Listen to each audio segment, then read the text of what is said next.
The summer of 1947 was a strange one. All across America, people reported seeing unusual lights in the sky. These flying discs captured the nation's imagination. But in a quiet corner of New Mexico, something truly unusual happened.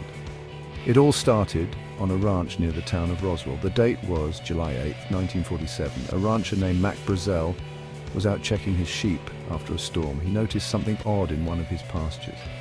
A large area covered in strange debris. The debris was like nothing Brazel had ever seen before. It was metallic but incredibly lightweight. There were strange symbols on some of the pieces. Curious and a little concerned, Brazel gathered up some of the debris and decided to show it to the authorities. Brazel drove into town and spoke to Sheriff George Wilcox. The sheriff, just as baffled as Brazel, contacted the local Army Air Force base. The Roswell Army Airfield was home to the 509th Bomb Group, responsible for America's most powerful weapon, the atomic bomb. Major Jesse Marcel, the base intelligence officer, was dispatched to investigate. Marcel was a seasoned officer with a distinguished career. He examined the debris with a trained eye. He too was puzzled. It wasn't like any weather balloon or experimental aircraft he knew of. The news of the strange debris spread quickly through Roswell. People whispered about what it could be. Some speculated about secret government experiments. Others dared to say the word extraterrestrial. The Roswell Daily Record, the local newspaper, got wind of the story. On July 8, 1947, they ran a front-page headline that would change history. RAF captures flying saucer on ranch in Roswell region. The story sent shockwaves throughout the country. The flying disc craze was at its peak, and now there seemed to be evidence. The Roswell incident became a national sensation overnight.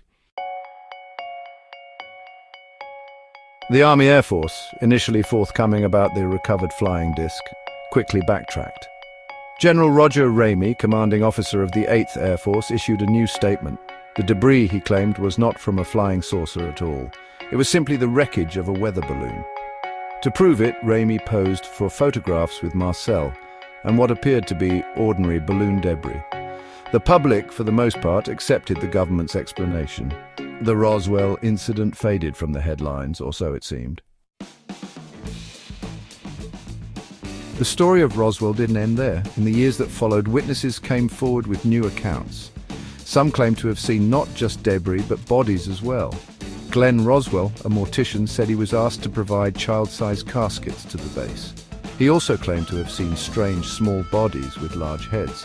Others, like former mortuary nurse Emily Marshall, reported similar stories of unusual bodies being brought to the base hospital. These new accounts directly contradicted the government's official explanation. Section 6, Decades of Denial.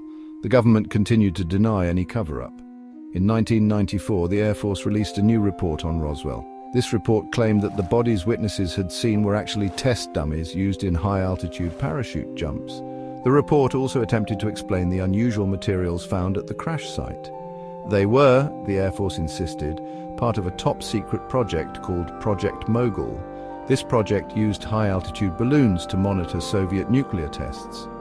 Many researchers and UFO enthusiasts found the government's explanations unconvincing. The Roswell incident became a symbol of government secrecy and the possibility of an extraterrestrial cover-up. Section 7, Roswell, today.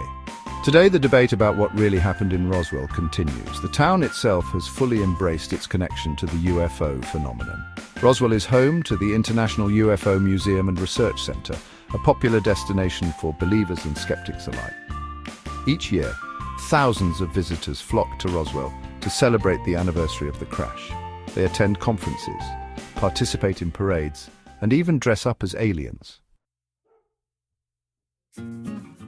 Section 8. The Power of Belief.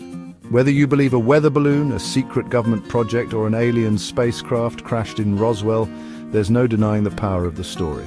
The Roswell incident has captured the public imagination for over 75 years.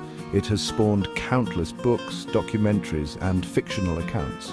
It has become a cultural touchstone, a shorthand for anything mysterious or unexplained. The truth about Roswell may remain elusive, but the enduring fascination with the incident speaks to our deep-seated curiosity about the unknown. Section 9. Unanswered questions. The Roswell incident continues to raise more questions than answers. What did Mac Brazel really find on his ranch that summer day? Why did the military change its story? And what about the numerous eyewitness accounts that contradict the official explanation? The truth, as they say, is out there. Whether we'll ever find it is another matter entirely.